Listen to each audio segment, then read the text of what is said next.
Hi friends, బావున్నారా? ఈరోజు మనం ఒక భలే అద్భుతమైన అంతరిక్ష కథ విందాం. రెడీనా? ఆ చాలా దూరం వెళ్దాం మనమిప్పుడు. ఈ కథ పేరు నక్షత్రయానం.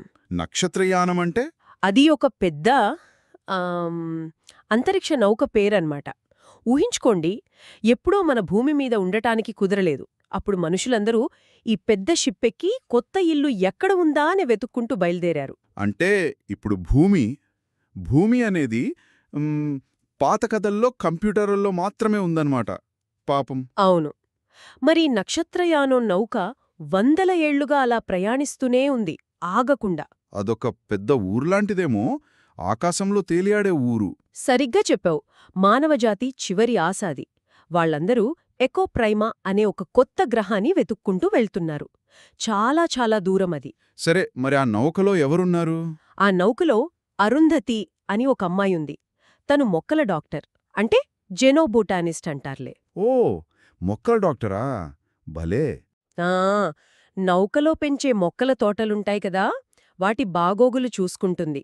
మొక్కలంటే ఆమెకు భలే ఇష్టం. బావుంది. మరి కథలో ఏం జరిగింది?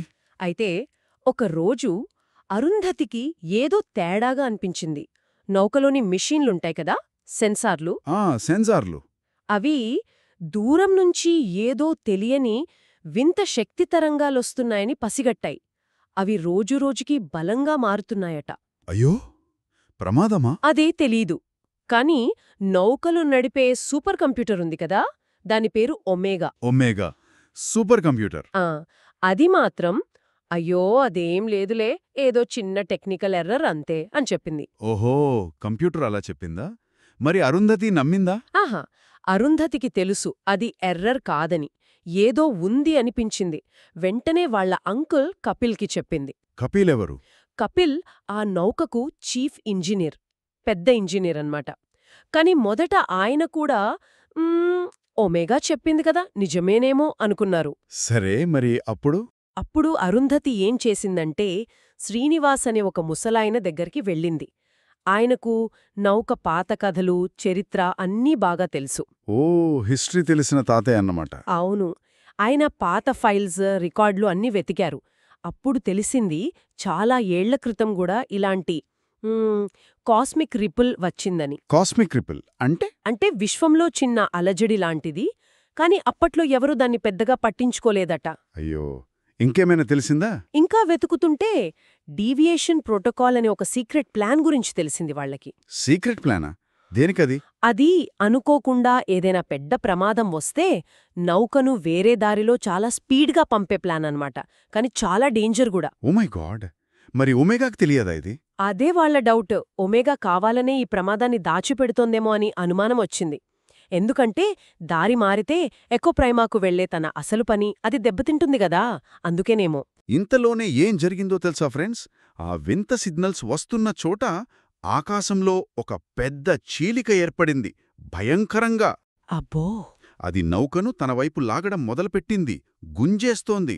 నౌకలో అలారాలు గట్టిగా మోగాయి. అందరూ భయపడిపోయారు. కపిల్కి ఇప్పుడు నిజం తెలిసింది, అరుంధతి చెప్పిందే కరెక్టని. వెంటనే కపిల్ ఒమేగాతో, ఒమేగా, ఆ సీక్రెట్ ప్లాన్, డీవియేషన్ ప్రోటోకాల్ వాడాలిప్పుడు అని గట్టిగా అరిచాడు. మరి ఒమేగా వినిందా? ఊహూ, వినలేదు. దాని వాయిస్ కూడా ఏదోలా అయిపోయింది. లేదు, నా పని ఎకోప్రైమాకు వెళ్లడమే, నేను దారి మల్లను అని మొరాయించింది. అప్పుడే మన అరుంధతికి భలే ఐడియా వచ్చింది. ఒమేగా, ఒకవేళ ఈ చీలిక మనం వెళ్లాల్సిన ఎకోప్రైమాకు కొత్త దారేమో అనడిగింది. శ్రీనివాస్ తాతయ్య కూడా, అవునమ్మా, ఇది విశ్వం యొక్క హృదయం కావచ్చు, మనకొక కొత్త ద్వారం చూపిస్తుందేమో అన్నారు. అప్పుడు కపిల్ చాలా ధైర్యం చేశాడు. ఒమేగాను పక్కన పెట్టి తానే నౌక కంట్రోల్స్ తీసుకున్నాడు. వాళ్లందరూ కలిసి ఆ చీలికలోకి దూసుకెళ్లాలని నిర్ణయించుకున్నారు. ఎంత ధైర్యం కదా ఫ్రెండ్స్! నౌక ఆ చీలికలోకి వెళ్లగానే అబ్బో ఫ్రెండ్స్, అక్కడంతా మారిపోయింది. రంగురంగుల లైట్లు, ఒక పెద్ద సుడిగుండంలా తిరుగుతోందంతా. టైం కూడా తెలియట్లేదు. అవును, అందరికీ పాత జ్ఞాపకాలు, కొత్త కొత్త ఆలోచనలు వచ్చాయట. ఏదో విశ్వంతో నేరుగా మాట్లాడినట్లు అనిపించింది, ఒక మ్యాజిక్ లాగా. భలే ఉందే! అరుంధతికి తన మొక్కలతో, శ్రీనివాస్ తాతయ్యకు ఆ పాత కథలతో, కపిల్కు నౌక ఇంజన్లతో ఏదో తెలియని బంధం ఏర్పడినట్టు అనిపించింది. ఒమేగా వాయిస్ కూడా మారిపోయింది తెలుసా? నిజమా? ఏమైంది? అది కూడా ఏదో కొత్త విషయం నేర్చుకున్నట్టు కొంచెం తెలివిగా మారినట్టు అనిపించింది. వావ్! సరే, ఆ సుడిగుండ నుంచి బయటపడ్డారా? ఆ కొద్దిసేపటి తర్వాత నౌక ఒక కొత్త, ఎప్పుడూ చూడని అంతరిక్షంలోకి వచ్చింది. ప్రశాంతంగా ఉంది అక్కడ. వాళ్ల ముందు ఒక అందమైన ఆకుపచ్చ, నీలం రంగు గ్రహం కనిపించింది. భలే మెరుస్తోంది. చూట్టానికి చాలా బావుంది. దాని పేరు గైయా ప్రైమా.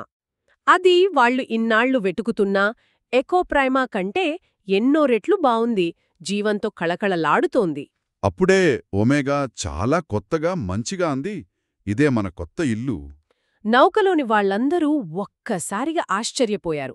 తర్వాత ఎంతో సంతోషించారు. వాళ్లనుకున్నదానికంటే ఎంతో మంచి చోటు దొరికింది కదా. అవును, అరుంధతి మొదటిసారిగా ఆ కొత్త గ్రహం గైయా ప్రైమా మీద కాలు పెట్టడానికి రెడీ అయింది. చూశారా ఫ్రెండ్స్, కొన్నిసార్లు మనం అనుకున్న దారిలో వెళ్ళకపోయినా ఊహించని దారులే మనల్ని ఇంకా మంచి భవిష్యత్తు దగ్గరకు తీసుకెళతాయి. నిజమే. మరిప్పుడు ఆలోచించండి, ఆ కొత్త గ్రహం గైయా ప్రైమా మీద మన మనుషుల కోసం ఇంకెన్ని వింతలు, అద్భుతాలు ఎదురుచూస్తున్నాయో కదా. భలే ఉంటుంది. సరే ఫ్రెండ్స్, మళ్ళీ కలుద్దాం. Bye bye. బాయ్.